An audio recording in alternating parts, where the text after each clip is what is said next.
Hey everybody, how you doing? It's another beautiful day here. Another warm day. This is why I don't see all the weird stuff people see in the sky. It's just blue sky. That's why I don't see like really weird clouds and two suns and two moons, because if they were there, I'd see them. I think way over there is one cloud. Let's see. Two baby clouds way over there. That's it. But of course the wind picks up as soon as I turn this on, so it should chill here soon. But I was just looking online at the Twitters and stuff, and it seems like there's a lot of people spiraling. I guess mostly in regards to the Middle East, which, let's be honest, you're getting all of your information about what's happening over there from the media. And I think we can pretty accurately say that the media lies nonstop. So whether any bombs are even dropped at all, maybe. I'm not going to take their word for it. Don't really care. And then a lot of people spiraling about Trump. Literally the self-proclaimed father of the vaccine, who told you he was a snake when you let him in. And people are shocked. This isn't what I voted for. Okay, let me explain something to those who don't know. Voting's not a real thing, okay? It's a way to make people think they have a voice. They don't. What people don't understand, Trump was selected for this role decades ago. Probably easily the 80s. And same with the quote-unquote stolen election of 2020. Okay, they don't count your votes, all right? They go straight to a trash can. They might keep a tab to kind of, I'm sure they do, to keep a kind of, keep an eye on the pulse of the country, kind of where the people are leaning, but they're not, the vote doesn't count. If it's a paper ballot, it gets shredded or burned. If it's electronic, it just goes into the ether. They probably hit the delete key as soon as you exit the voting center. I mean, your votes aren't counted, okay? So no election was stolen. It's not even possible. If you don't count, then you can't steal it.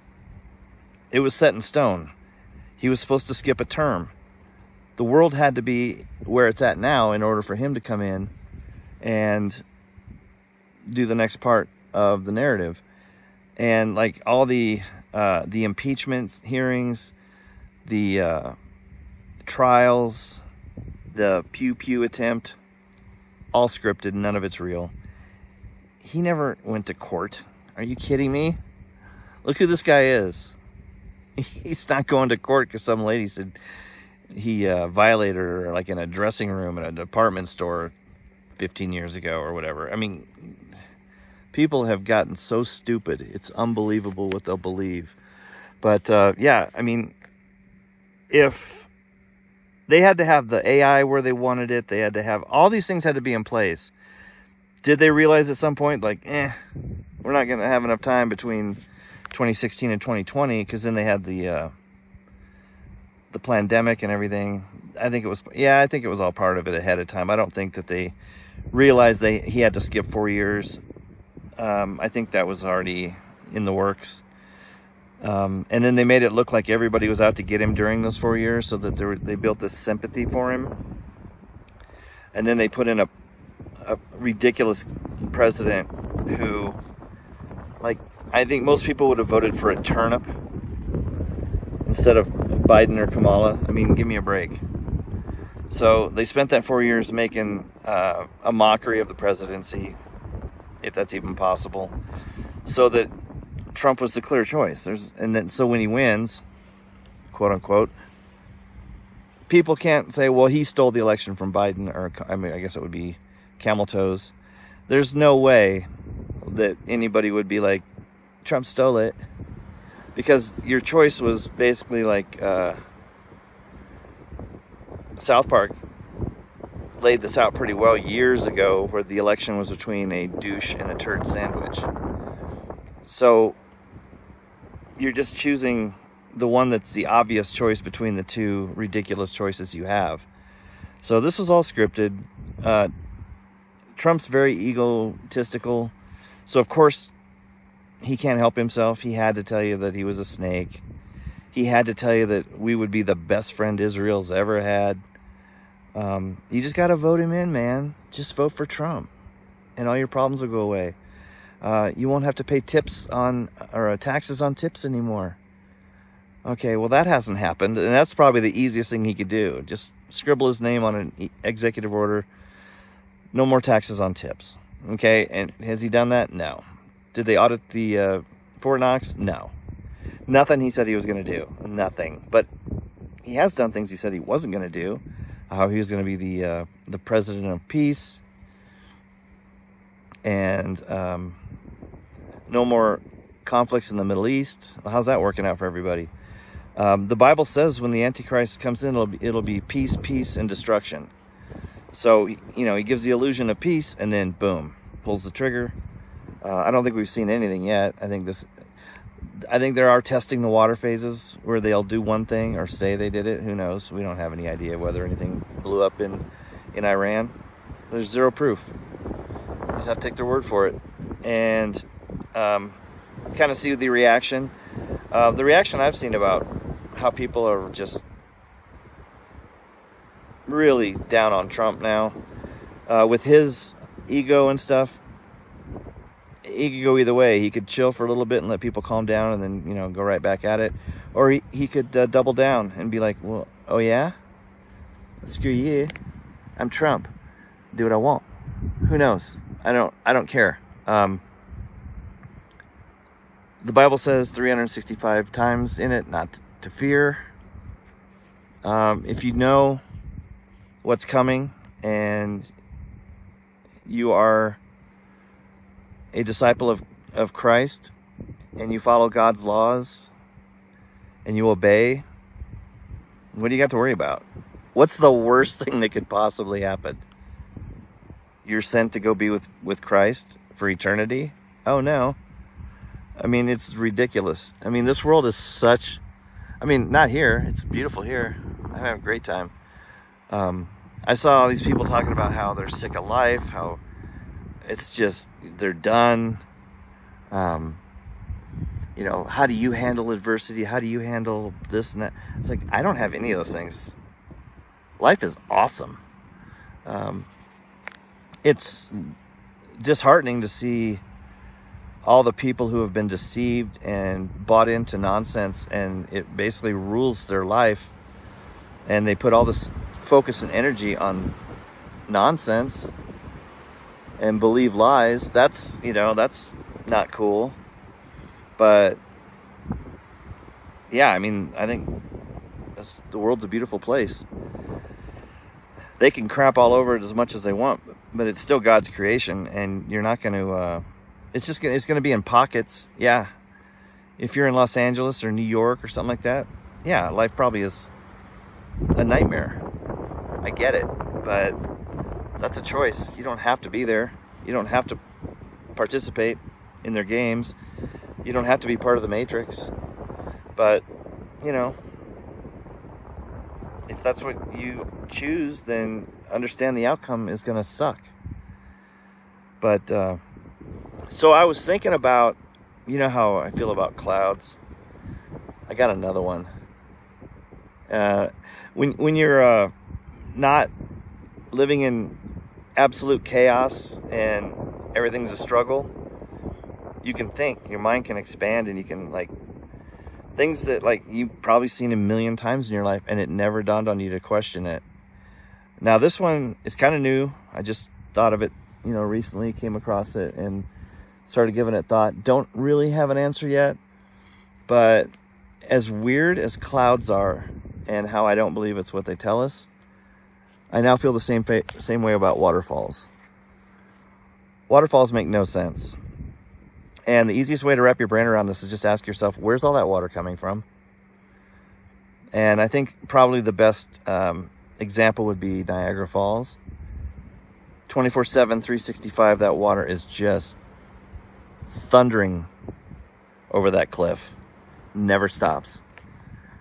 Where's that water coming from?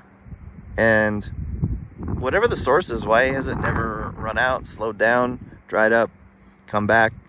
It just continues nonstop. Thunderous amounts of water, tens of millions of gallons a minute, never stops. They like to tell you the story, because they always have a story, that the waterfalls, I mean, it's coming from snowpack melt. Seriously? Okay, that's nonsense. The amount of snow it would take, and it's, like I said, it's 24/7, 365, it never stops. So think about snow, for one thing. I have water catchment systems on all my gutters, and one of them is massive. It's like 5,000 gallons, or I think it's more than that, maybe 10,000. It's huge. It's taller than my house. So the water can only fill up that thing as high as the gutter, and then there's like 6 feet of empty space where the water just can't go any higher because it's level with the gutter. So I'll get, in the winter, I'll have like a foot of snow on my roof, and you're like, oh yeah, when that melts, it's going to go so much. And it does. It puts water in the tank. It's great. I'm totally blessed. But you look at this foot of snow on your roof and you're like, man, when that melts, I'm going to have, that's a couple thousand gallons. You get a few hundred. When snow melts, it doesn't create the volume of water that you think it would. You can test this easily. You can fill up a glass with snow, put it inside, let it melt. It'll be a third full when it melts. Melting snow doesn't create as much water as you would think it does. And eventually, and then also think about, okay, you've got a mountain, and it's, covered in snow, and then that snow starts to melt. Okay, a good percentage of that snow is going to evaporate just into the sky when the sun hits it. A good percentage of that snow is going to saturate into the ground. It's just going to go into the dirt and continue down until it's saturated, and then it doesn't have any more room to put water down there. And then a lot of it's just going to melt and run, but it's going to run in every direction. There's going to be cracks and crevices and low spots where it pools. But magically, enough of it somehow, it's melting in basically, say, a 360-degree direction. It's melting on all sides of this mountain. Somehow, magically, enough of it is going to find its way to one specific source that then, goes down, a river and then ends up going over the falls. So let's say you take 100% of all the snowpack, maybe 60% of it finds its way to a location that ends up going eventually over the falls. It's not making any sense. And the waterfall never stops. Now, I think there are small waterfalls. Like if you've ever driven on interstates across country, the United States, you'll see spots where you're on some, interstate, and to your right, there's like cliffs, and you'll see like a little waterfall on the cliffs, and it may be a foot wide. And you're like, oh, that's cute. I guarantee that's not a 24/7, 365. There's times where there is that little tiny waterfall is not there. Especially like midsummer, no. But like, again, Niagara Falls never stops, just an insane volume of water. Where's it coming from? And you could say, oh, it's coming from a dam upstream or whatever. No. I mean, really think about it. The amount of water it would take to go over those waterfalls nonstop, every day, all night, every day of the year, never, all seasons. Now, if you live near Niagara Falls, I would love to hear your take on it. Does Niagara Falls ever stop? No. I'm going to say no. I mean, if you tell me that, yeah, there's a time of year where there's no water coming over that. Are there locks and dams and stuff upstream where they could, theoretically, they could turn it off?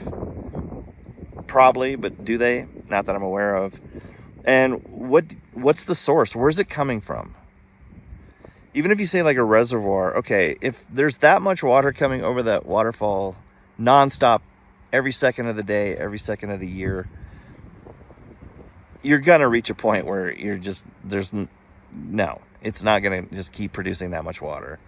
Where's this water really coming from? I don't know. I don't think it's a man-made trick. I think it's another trick to hide God. I think there's something that if people knew where all that water was really coming from, it would awaken something in them or get them to at least ask questions, and they don't want that. So they just say, it's from the mountains. Duh. Okay. I think we can pretty much rule that one out with a lot of confidence. But let me know what you think. Where do you think all that water's coming from for waterfalls? Because I just think that the going narrative is lame. There's no way. Just no way. Like, where is all that water just waiting to come over those falls? Once it goes over the falls, I can see it can be diverted in different directions. And, you know, you got a big country. It can go in all kinds of directions. Sure. All this melting snow just happening to meander its way to this one main source that then goes over the waterfall, I'm not buying it. You know, correct me if I'm wrong. It's just one of those things that I look at and I go, because I have a clear head and I'm not in the matrix dealing with, you know, all the black fatigue and everything else that's going on in the cities, and just the population density and the traffic and you know, having to go to work 9 to 5 every day, every week. I don't do that. So I have time to just observe, think, ponder, question. And I'd like to know where all that water from the waterfalls comes from. I don't know. Maybe it's just me. Have any of you ever thought of such a thing? When you're looking at Niagara Falls and you're saying, where's all that water coming from?